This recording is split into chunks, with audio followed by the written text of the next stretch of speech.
Hi everyone, good morning. As you're joining, if you want to say hello in the chat so I know that you can hear me, that would be great. Oh, there's so many of you already. Hi Rachel. Hi Sophie. Hi Abigail.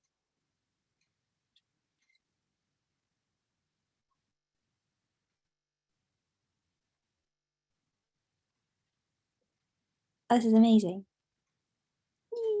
Okay, good morning everyone. I'm just going to start talking. I'll introduce myself. I can see that you can all hear me, so that's great. Thank you so much for saying hello. Good morning. My name is Ailsa Davidson, and I'm currently playing Veronica Sawyer in Heathers, and I'm so excited to be talking to you all this morning. I'm just going to let you know how this is going to work today. So I'll do a brief introduction of myself, and then we will start the Q&A. So if you look at the bottom tab on your Zoom page, there is a Q&A button. So that's where we will be asking questions.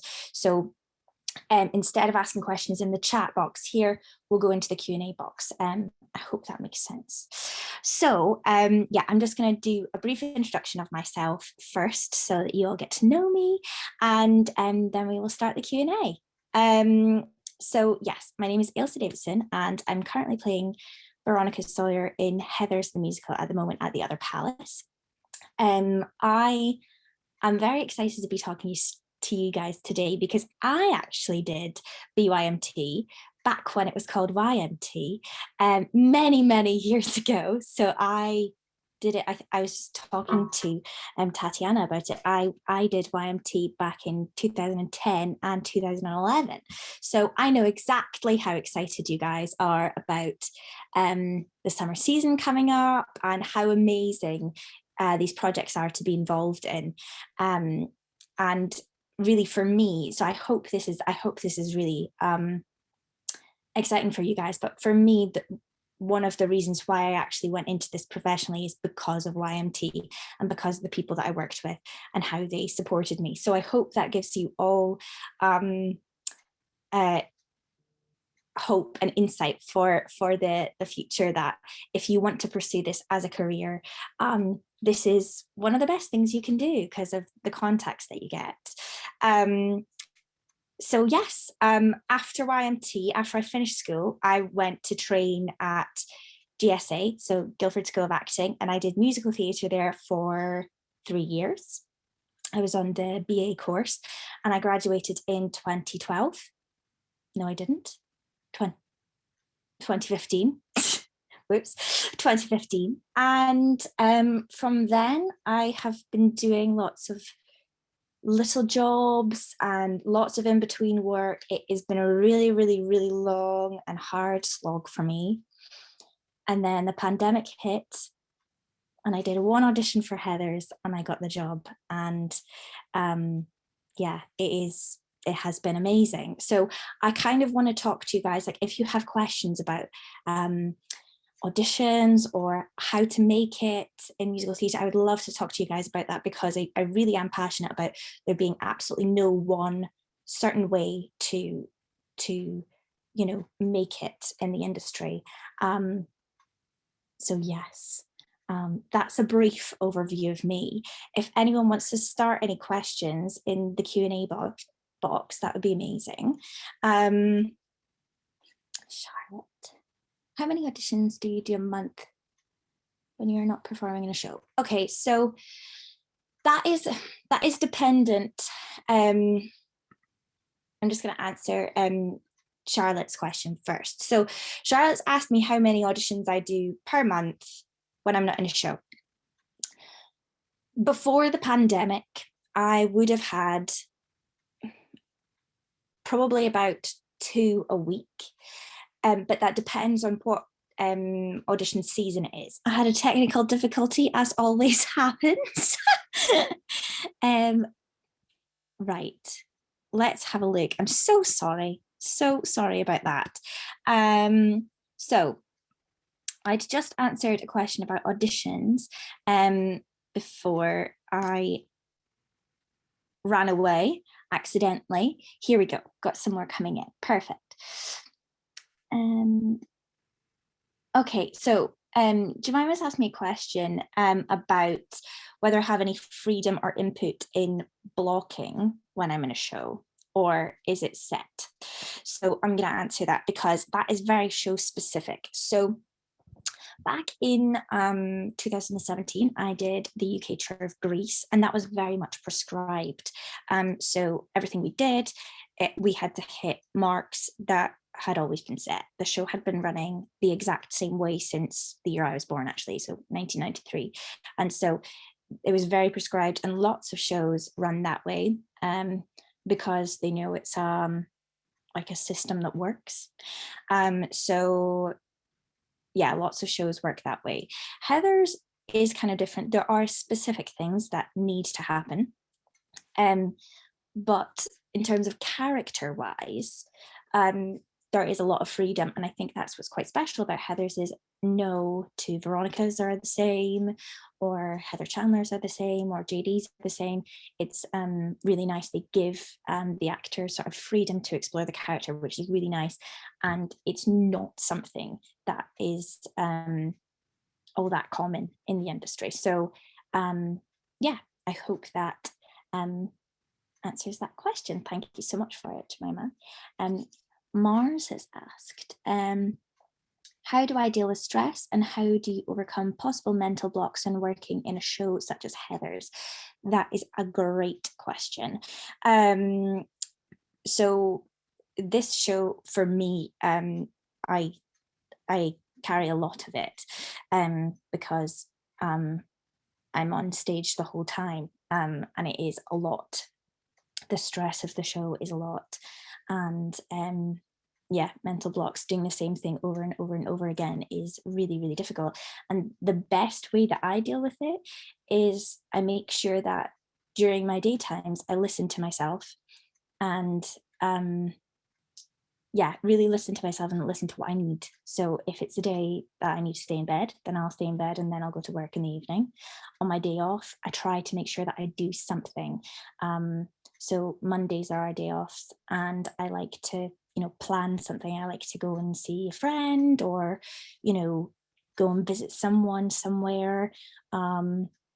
So that I'm busy and there's that break away from the show. But I also want to be conscious of not exhausting myself, because at the end of the day, this is my job, and I do have to prioritize me being fit to do my job.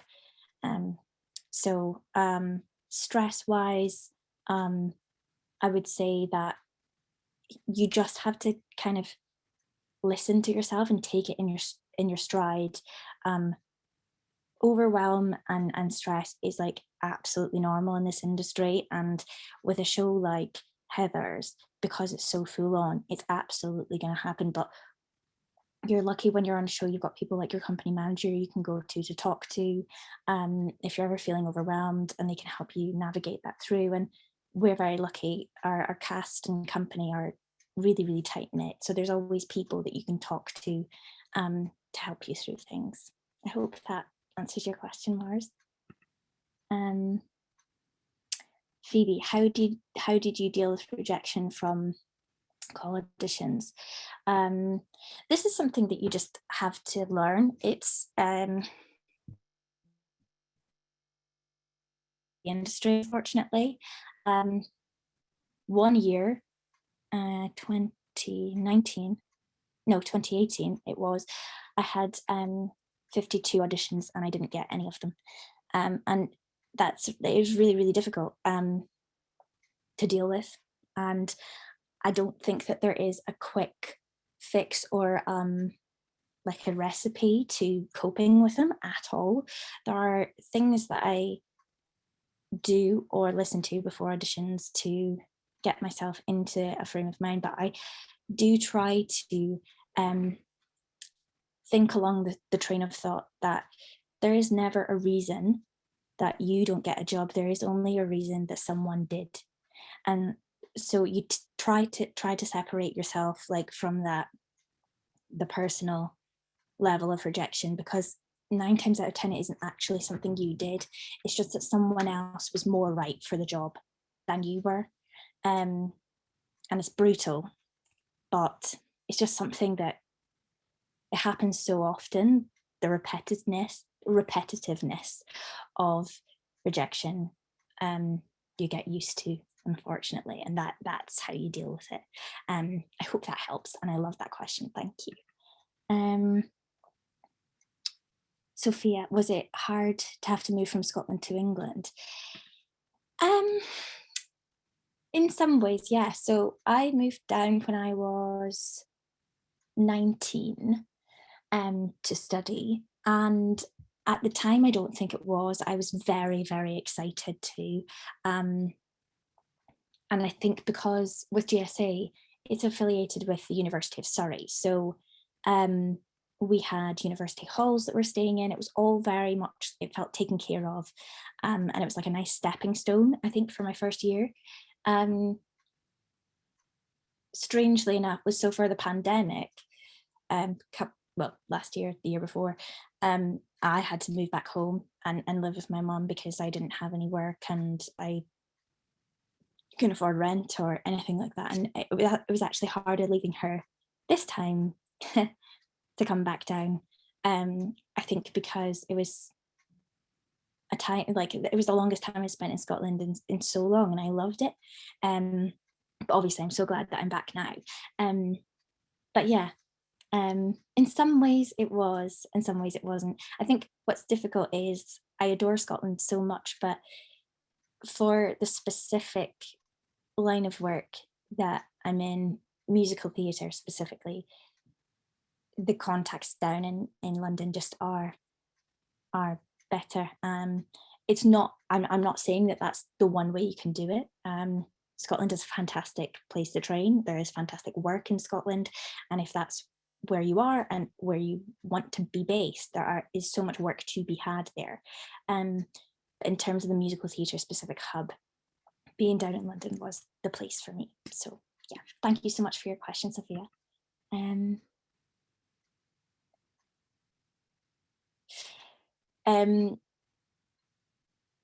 Abigail's asked me what the best piece of advice I was ever given when pursuing performing arts as a career. The best piece of advice I was ever given is never alter yourself to fit in the industry. So it is very cutthroat, and at times it can be brutal out there. But don't ever lose your kindness, basically. It costs nothing to be kind, and to balance out the brutality of it sometimes. I think a superpower that everyone can have is kindness, and that is something that someone told me. So that's the best piece of advice I have been given.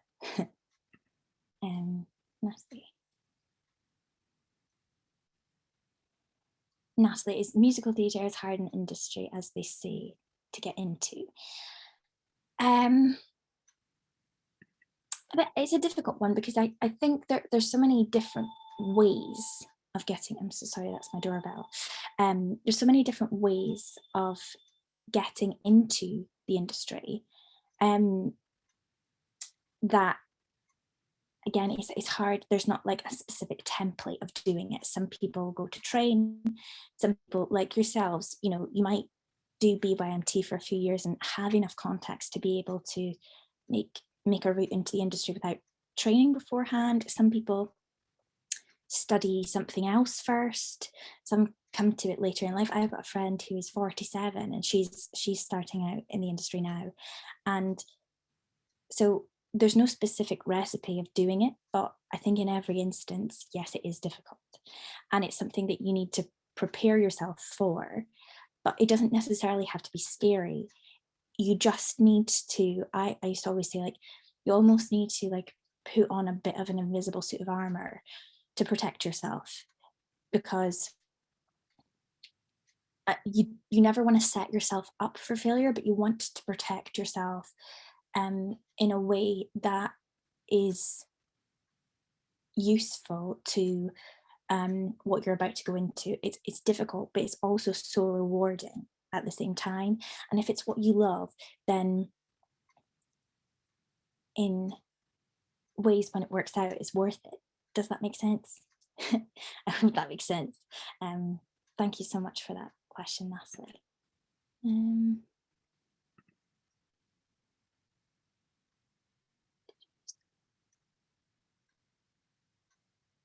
So Tyrion, I think that's how you pronounce your name, it's a gorgeous name, has asked, did you leave school after GCSEs or did you do your A-levels before going into theatre training? Yeah, so in Scotland, we don't go to like a separate sixth form college. All of our schooling, all of our secondary schooling is in the same sort of thing. You can leave after GCSE equivalent, but I didn't, I stayed. So I stayed until the end of my secondary schooling. So that would be the end of your sixth form college, or in Scotland, it's the end of sixth year. I stayed, and then I did a year out actually. So I stayed in Aberdeen and I worked at Build-A-Bear Workshop and I auditioned at that time. And that was super important. That time for me was super important because I was navigating how to get into the industry and I wanted to do it correctly. So I was in contact with the people that I'd been doing YMT projects with a few years prior. They were helping me choose which schools to audition for, and I wanted to be specific on what audition pieces I was taking and make sure they were right. And so that time out really set me up in the best way to go to drama school.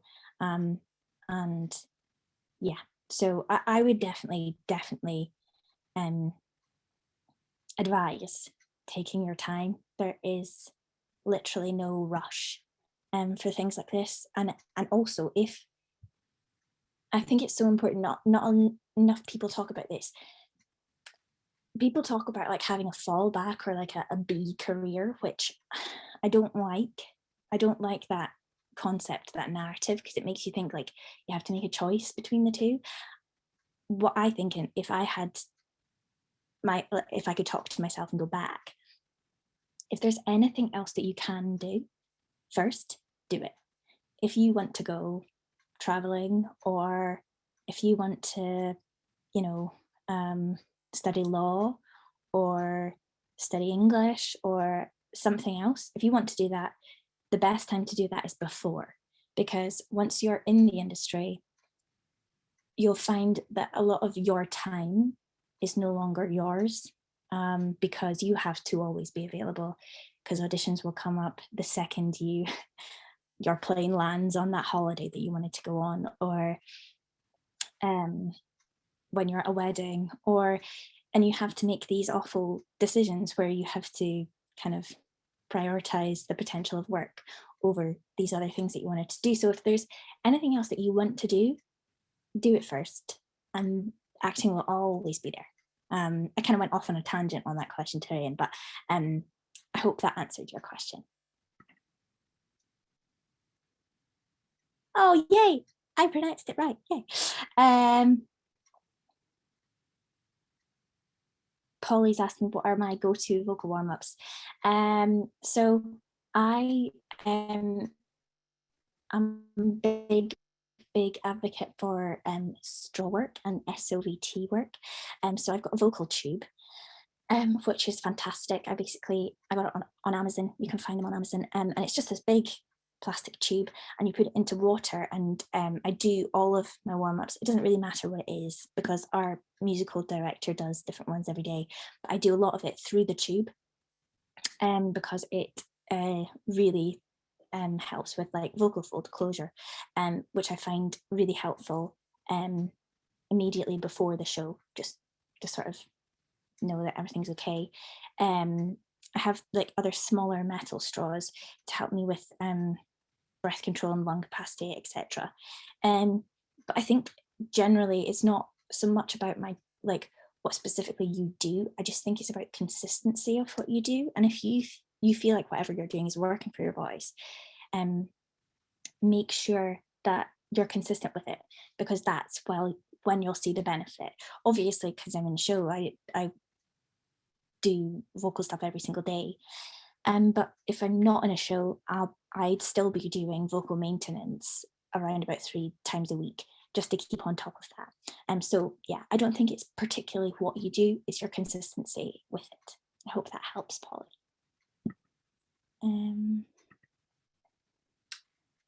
Emily, what tips do you have for doing well and standing out in auditions? Okay. Auditioning is hard.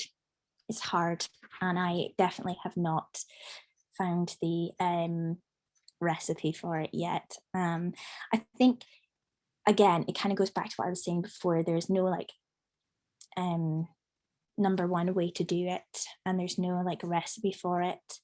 It always depends on what the panel are looking for at that specific time. And I will hold my hands up and say, like, I know that when I got Heathers, it was a very specific time. I was taping for that because we were still coming out of the pandemic and stuff. But I'll always stand by this, is 20% of what you do in the room matters, and the rest of it is timing and what they're looking for. If you walk in and they're like, that's who we need, then you're already on the right foot. But it might be absolutely nothing to do with what you do, and that, I think that's what's difficult. I watched this video before I auditioned, and you can find it on YouTube, but it's Bryan Cranston, Advice to Aspiring Actors. And basically he tells everyone about this like mantra he has, and it really helps me. But he says, you know, he adopted this philosophy that when you go into a room, you go in and you present what you do, which is you act. And then once you've done it, you walk away, and you don't worry about anything else, because everything else is not in your control anymore. You go in, you present your work, and you leave, because there's power in that. And I think that's something I try to adopt. And I do think that that helps you stand out, because you don't come in with the energy that you need it, even though you do, but you don't come in with the energy that says, please hire me. You come in with the energy of, I'm really excited to do this work, and I get to act for a little second now, and then I'm going to go have lunch. And I think there's having that power and strength does make you stand out. So I think that's a little nugget. But yeah. Oh, thank you so much, Gemma. Thank you. Jemima, what were some of the factors that went into choosing a drama school? That for me was where I definitely relied on the people that I'd worked with at YMT. They gave me sort of list of schools to look at, because I had no idea. I really, really didn't. But I think it's a lot. If you look at graduating years and see where a lot of those people that are doing work that you aspire to do, where they trained, I think that's a great place to start. But yeah, I think the thing is, if you just go and experience lots of schools, it's probably the best thing to do, because you always know when you get there whether that's somewhere you want to train or not. So yeah, I think probably the best thing you can do is just go and experience as many as you can, if that's something that you can do, and then you'll know when you get there. I hope that answers your question. Ashley, do you have to be a great dancer to work professionally? Absolutely not, Ashley. I'm an awful dancer.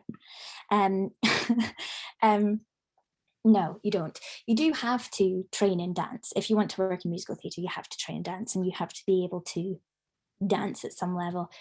But the most important thing is pick up.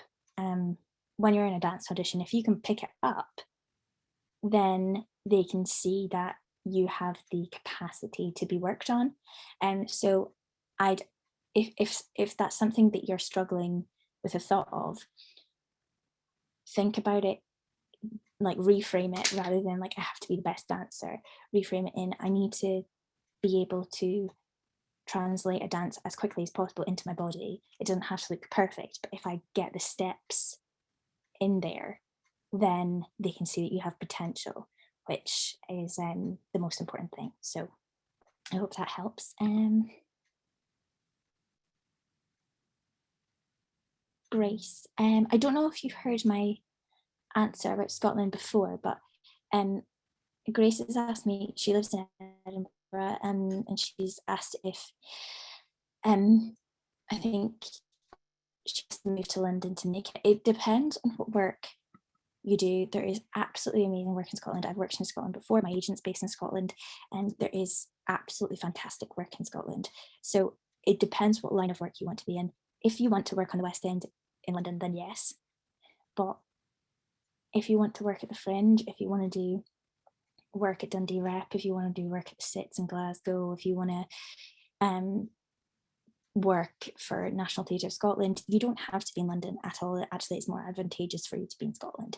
So it just depends what you want to do. I hope that helps, Grace. Shona, do you prefer self-tape auditions or in-person auditions? This is really interesting. So I actually prefer self-tapes, and that is because of the freedom of them. And also, I'm quite bad for this. I think a lot of us are like this in the industries. We obviously are very conscious of what people think about us, and we are people pleasers. I think a lot of us are like this, and I'm really bad for that. And when I go into a room, I find it really hard to switch off the part of my brain that wants people to like me, instead of just trusting my work. And so the freedom of a self-tape stops any of that, because I'm not thinking about anyone watching it. I'm just thinking about the work that I'm doing. And I really like that. However, I love in-person auditions because you get a sense of who you'll be working for. And that is something that I think is so important. When you get a feel of the creative team or the casting director, even, there's a way of like creating relationships with them when you're in a room that self-tapes don't give you. So I think both of them give different positives and negatives, if you know what I mean, Shona. Thank you so much for your question though. That's great.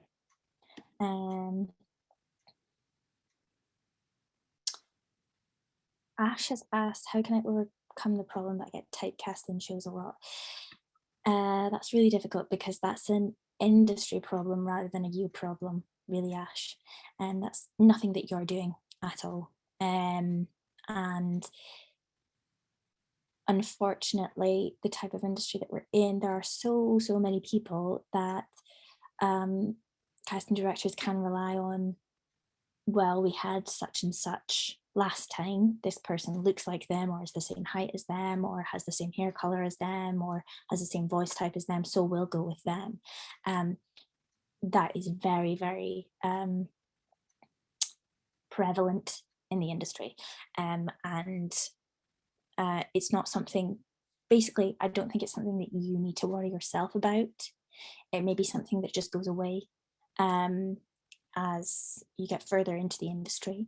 But it's not a problem that you need to worry about. It's more an industry-wide problem, those kind of issues. I hope that helps. Erin, how long does it take to prepare a show such as Heathers? Oh, Heathers is a bad example because the rehearsal period for Heathers is very short. For example, we put up Heathers in 12 days, which is a lot to learn in a very short space of time, and it doesn't help with stress. But generally, you're looking at about 2 or 3 week rehearsal period before you go into tech. Heathers is a bit of an anomaly in that sense. They always do it very quickly. And it's because basically this always happens with creative teams, but because they know they've done it for a certain frame of time before, they know that it can be done, so they'll do it again that way. And that's how it's done. But yeah, so for Heathers we only had 12 days, which was really, really short. And that was rehearsal, tech and press, and we were open. So yeah, but most shows aren't as quick as that.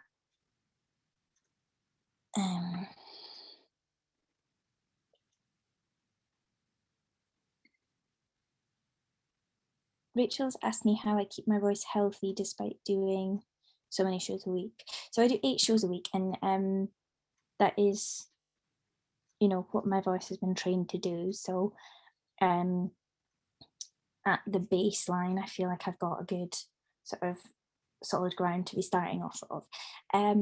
But I think a lot of this is like, you do need to know your own body and know what its limits are. So I'm lucky because I know that I have quite a resilient voice. Where I talk is where I sing. So at the moment, whilst I'm talking to you all, I know I'm warming up my voice already for the shows that I'm about to do today. So also that's why our webinar is quite early today, because I need to go to the theatre because I've got 2 shows today. But the best way to keep your voice healthy is to not abuse it. So don't, if you work out how to speak as safely as you possibly can, and that's the best way to maintain. But also doing things like steaming at night time. So after the show, if you steam, vocal steam, it will relax your vocal folds and allow them to de-stress. Keep as hydrated as possible. I love drinking hot drinks. That's not for everybody, but that's what I have either side of the stage is tea, cups of tea, because I like the warmth. But yeah, keep as hydrated as you possibly can, and don't abuse your voice. Don't do anything unsafe. So things like screaming and shouting unsafely. Just avoid all those things. I hope that helps, Rachel.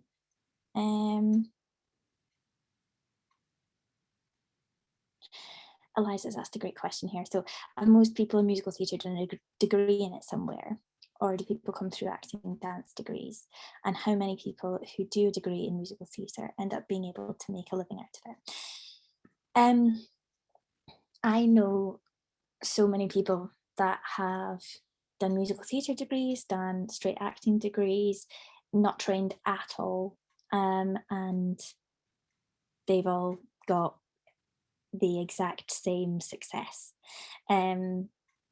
Genuinely, there is no one way to do it. And I think it's really important to expose yourself to lots of people that have had different experiences. Like I know, for example, the person that I play opposite in the show at the moment, the person that plays 3D, Simon, he did an acting MA course. So he trained as a lawyer and then did an acting MA, and now he's in musical theatre. There's no one way to do it.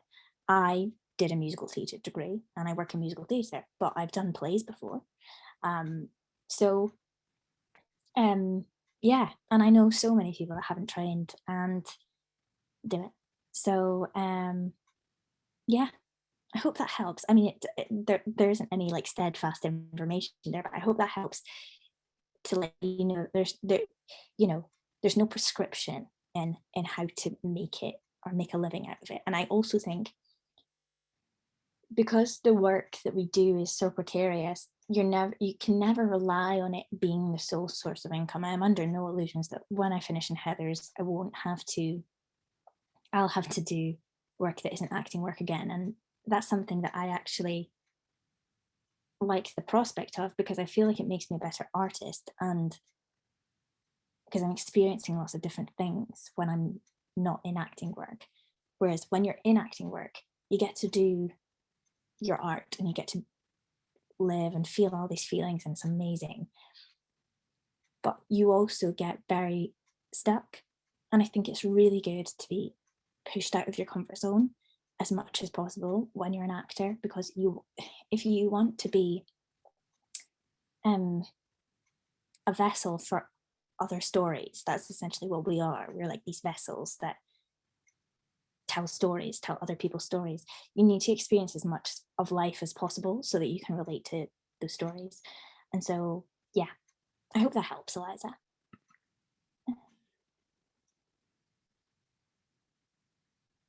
Sophia's asked me if I've ever considered giving up on acting due to failed auditions. Yes, pretty much every time.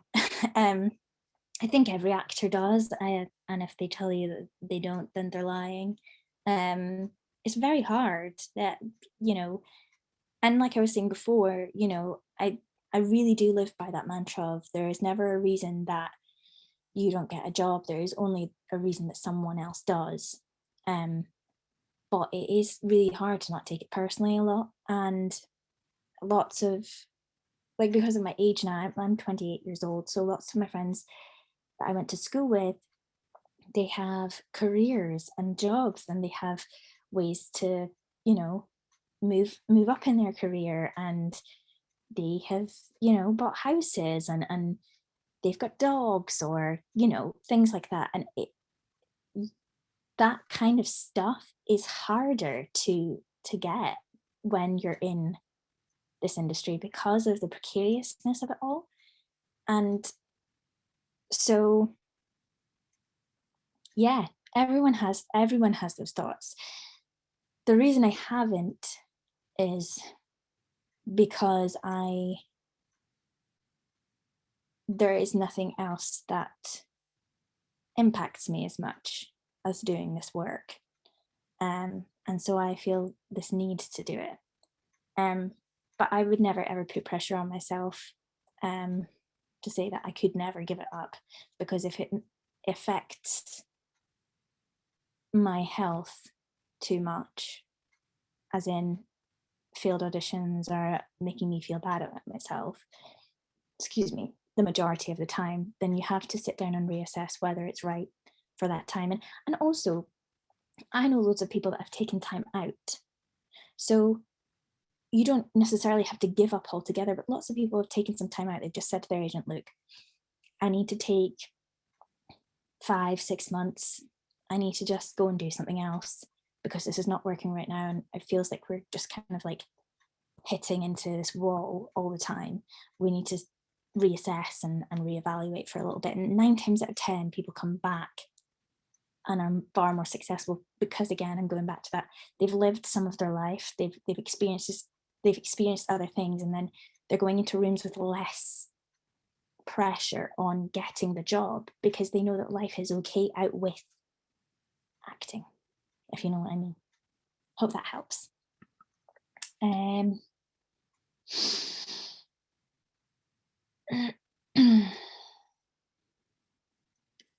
So I'm so sorry.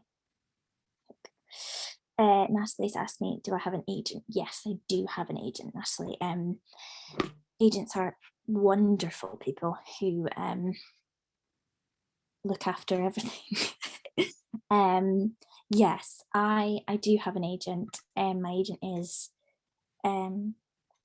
called Infinity Artists, and they are based in Scotland, but they also have offices down here. It's worked quite nicely for me because I have that sort of combination of the two things, kind of working in tandem in terms of opportunities. I would say that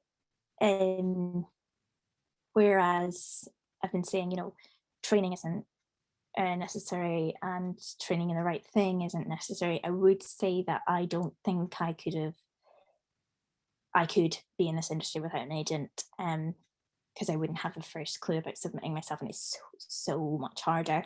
It is so much harder to get jobs if you don't have an agent, because when you're represented by someone, it's not just them submitting you for work, they're submitting you for work to people they have developed relationships with that you could never imagine developing great relationships with. So they kind of look after that side of things, and yeah, they are fantastic human beings. I do not envy the job at all because they can't switch off, but I do, and yeah, agents are fantastic. Thank you for your question, Natalie.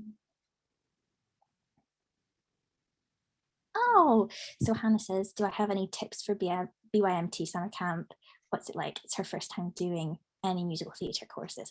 That's so exciting, Hannah. Honestly, my experience, I just had the best time. I think everyone does, because you're essentially living in each other's pockets for, those few weeks. It's just amazing. You make such great friends.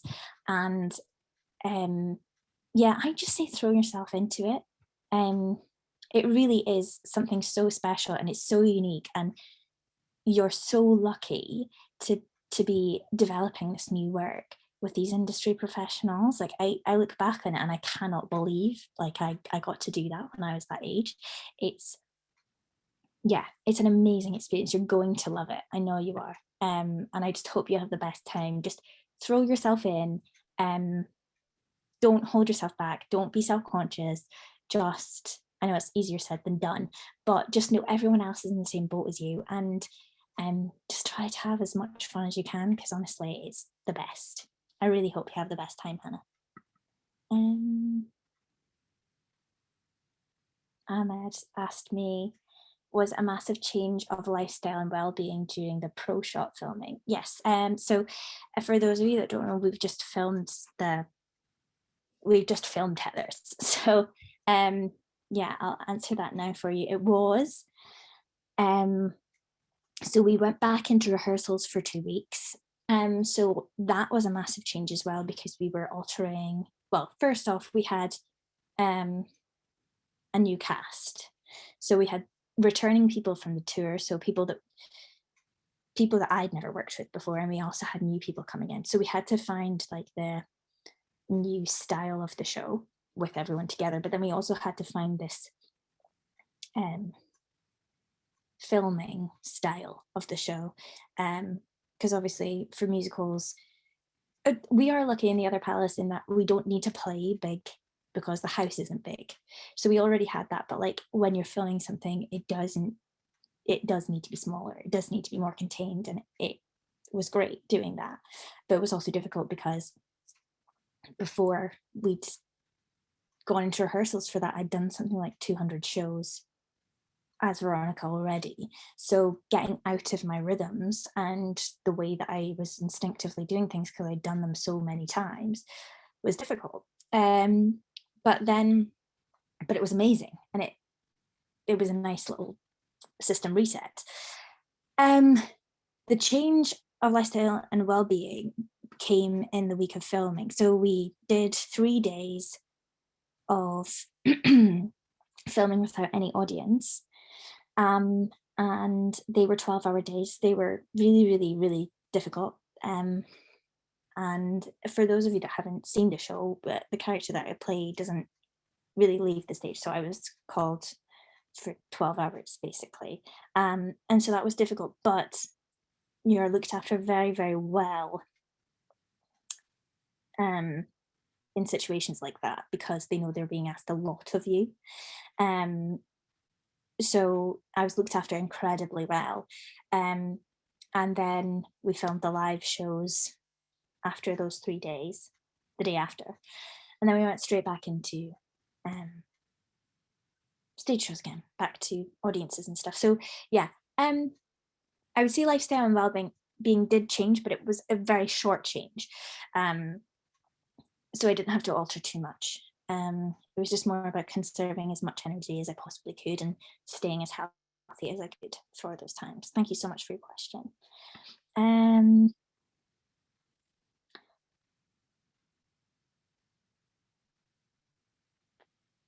Just check, because there's just some questions here that are pretty much the same as some of the ones that I've already answered. So I'm just going to skip through some of them, if that's okay.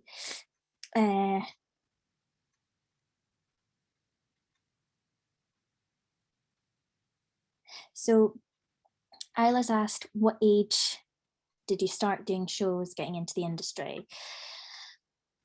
I started doing sort of like, I started dancing, which is odd, when I was 3. But I stopped that when I was about 10. And yeah, I would not say I'm a dancer now. I'm a strong mover. But yeah, so I started like performance, I would say. I've done it my whole life as a hobby.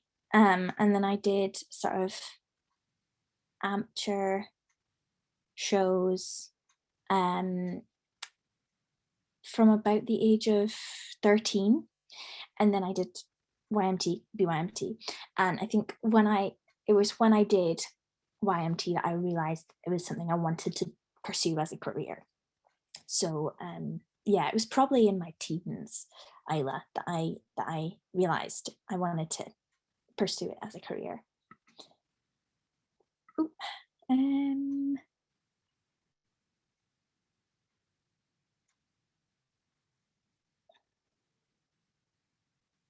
so Tyrian's asked, this is a good question. I didn't actually say this. So he's asked, after I left GSA, how did I find an agent to find me the auditions? And so that is basically something that is advantageous about drama school is agents come to see you. So in your third year, when you do your third year shows or your showcase, or I mean, we did something called professional jury, which is like you almost do an audition prep class in front of a panel of agents. Your school that you go to tries to expose you to agents as much as possible so that you are seen by them and they actually get a feel of what you're like as a performer throughout the course of the year. And so that's how I found an agent. I was with someone else. I'm not with her anymore because she actually left the industry. But my old agent had connections with my current agent, and that's why I'm with her now. It's very much to do with like they like agents when they see you work, they will know if they want you or not.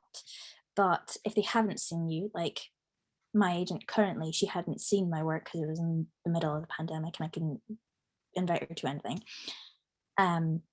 Recommendation means a lot. So my old agent recommended me to my new one, and that's how we started our partnership. So yeah, but after GSA, it was basically agents came to see us and I had people to choose from. That's usually how it works.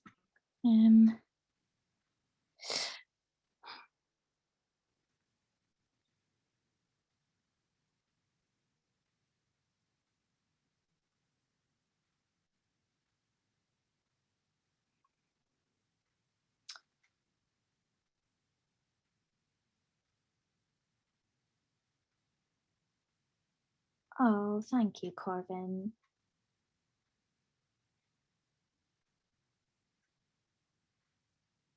Corvin saw the show in April. That's so nice. He's just asked about pre-show routines. So I think when I first got the job, so it was my first lead role. I'm just gonna let you know, I'll answer this one and then I'm gonna answer one more question and then we'll have to end because it'll be 12 o'clock. Okay, if that's all right. But I like this question about pre-show routines. So when I started the show, it was my first lead, and I think I got a bit like obsessed with being well enough and good enough to do the show. So I was taking lots of vitamins. I wasn't going out to see my friends at all. I was basically just existing for my work, existing for the show, and that's not a sustainable way to live. After a few months of doing that, I realized that it wasn't, because I was just existing for my work, and that's not right. So now basically I have this balance, and so I make sure I'm as well as possible. So I just make sure that my gut health is good, my mind health is good, and I've got all of the vitamins and nutrients in my body that I need. That's my base level. And yeah, then post show, I do that steaming, like I told you, and look after myself. I don't ever overdo things. I don't ever push myself to overexert myself.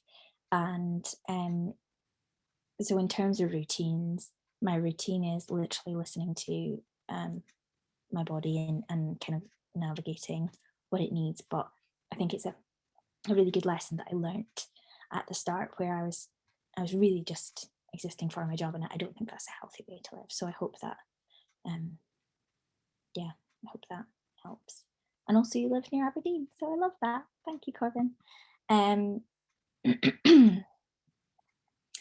Polly has asked me, what are some dream roles you hope to play in the future? So this is going to be my last one. I really hope that this has been useful for you guys. I love this question because I used to think about it all the time.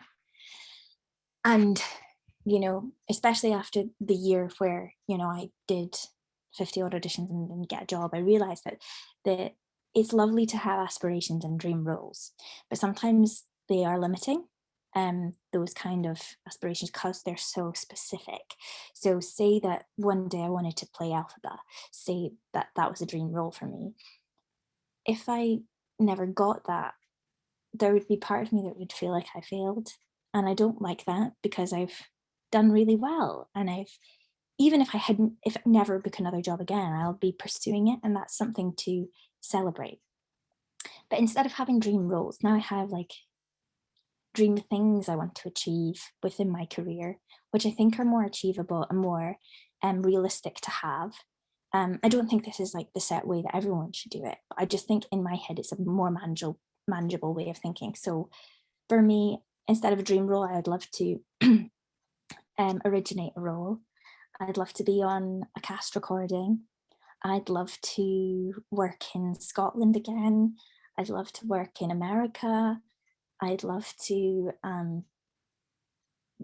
be on screen. I've ticked that one already, but I'd love to, you know, I'd love to do those kind of things. And because they're broader goals, they're easier to adapt and they're easier to achieve. And I think that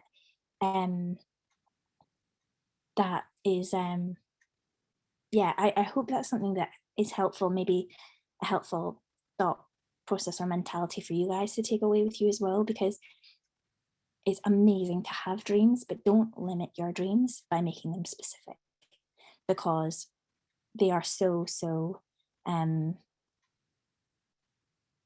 yeah, don't limit yourself, because things are achievable when you're kinder to yourself. And yeah, so I hope that helps. Sorry, I feel like I've been a bit rambly, and we are at the end, and I know there's so many more questions. I have absolutely loved talking to all of you. You're all amazing. I'm sorry, I haven't even been looking at the chat here. But thank you all so much for coming on. Heather's is still playing at the Other Palace if you ever want to come see the show. And we're playing until the 4th of September. I would love for you guys to come down. And thank you all so much for coming. Thank you so much.